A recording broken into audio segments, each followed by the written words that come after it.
What's going on, everybody? King of Dragons 5000 here, coming at you with another figure review. Today we'll be having a look at the DC Collectibles DC Essentials Batman figure. Here we do have Batman in the packaging. I'm really looking forward to this line. Hopefully it's every bit as good as I hope it is. What we're going to do now is take a little break, get them opened up, and then we'll have a better look at Batman. So sit tight, everyone. And so here we have the DC Essentials Batman pose and out of the packaging. Before we get onto the figure, let's actually have a look at what he comes with. He does come with one accessory. He does come with a batarang, and the batarang is a really nice little accessory. It is in the shape of a bat, and it does fit nicely in his left hand, and you can actually get him posed in a lot of good poses with that batarang. Unfortunately, this Batman doesn't come with any other hands, no grappling hooks or anything like that, which is a shame because you'd expect Batman would get a lot of gadgets, but I guess the batarang is a really nice accessory. With his accessory out of the way, let's actually have a better look at the figure. And so here we have a better look at the Essentials Batman, and you can see they did a really good job sculpting this Batman's head. Now, he is based on his Rebirth design, so some aspects from the original Batsuit do carry over, and of course the newer Batsuit is really nice. You can see he still has the really short ears, which I do like that. I'm really liking this head sculpt. It's actually one of the better Batman head sculpts that we've gotten, especially from DC Collectibles. I really do like the way the profile looks. It looks like Batman. One thing I will note is that the head does sit a little high on the neck, and that's mainly due to his cape. The cape is a separate piece, and it does make his head pop a little higher up than it should, which I'm perfectly okay with that because it still has a really nice look to it. One complaint I have is that the cape isn't really glued down. You can see I can lift it up and actually rotate it around. I think it would have been better if they had glued it up here at the top and maybe right down here just so it fits a little tighter. But I guess this is to help with the articulation.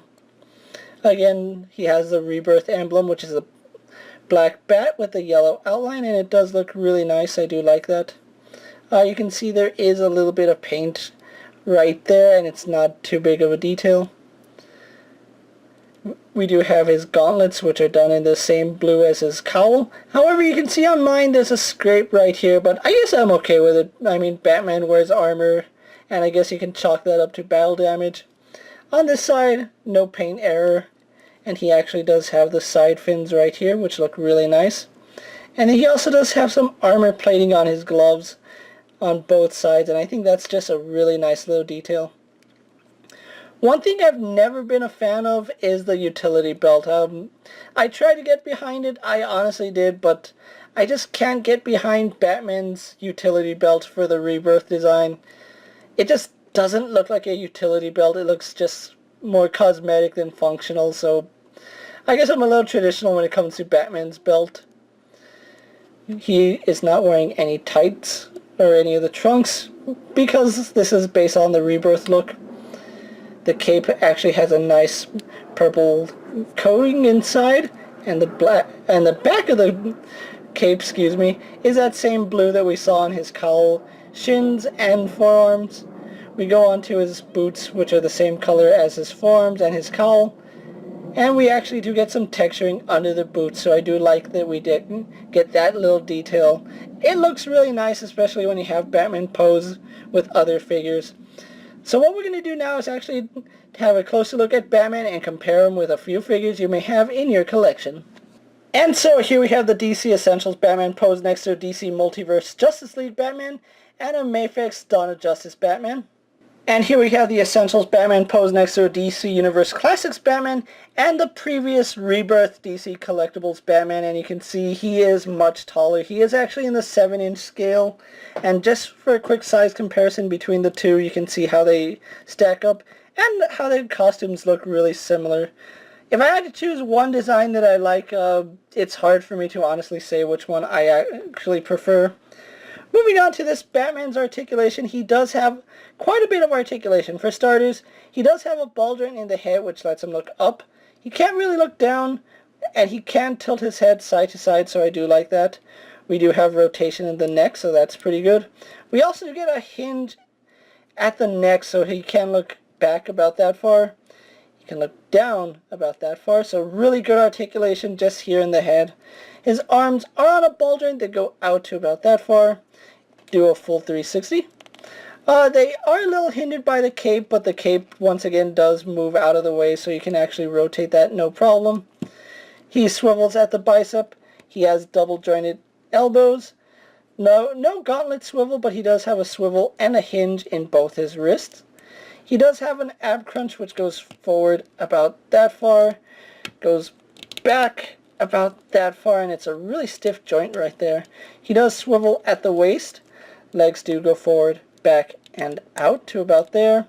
He swivels at the thigh. He does have double bend in the knee.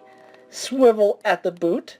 He has a hinge in the ankle, which lets him go back about that far, forward about that far, and it is on a ball joint, so we can actually get his leg to have, or his foot to have really good rocker ankle, so I really do like that. There's a lot of articulation on this Batman. So what we're going to do now is take a little break, get him posed for my final thoughts, and then we'll wrap up this review, so sit tight everyone. So here we have the Essentials Batman pose for my final thoughts. Overall, I really do like the way this figure looks. The articulation on him actually works, and the accessory is really nice. My one and only complaint about the Essentials line is that they are lacking accessories. Batman here should have come with some alternate hands and a grapple gun. Seeing as how a grapple gun is Batman's go-to accessory next to a Batarang, I'm really surprised they didn't throw that in with this figure. Now, I did pick up Batman as well as the rest of the DC Essentials line at my local comic book store for about $25 each, which is a good pricing. Is how most online retailers are charging $28 plus shipping for these guys, so that's a really good price. If you can't find these guys at your local comic book store, definitely pick them up, especially if you're a Batman fan or you're just supporting your local comic book store. With that being said, guys, I would like to give a shout out to Luis, the great one, who asked for a shout out on one of my past videos. If you would like a shout out, just let me know down in the comments, and if I get around to it, I'll definitely give you guys a shout out in a future video. So with that being said, guys, I'm KingofDragons 5000. Don't forget to like this video, leave a comment, subscribe to my channel. Go check out all my other action figure reviews, as well as my DC collectible videos. Hopefully you find them informative. As always, if there's a figure you would like to see me review, let me know down in the comments, and if it fits in my collection, I'll definitely have a look at it. Until next time, guys, I'll see you later. Take care, everyone.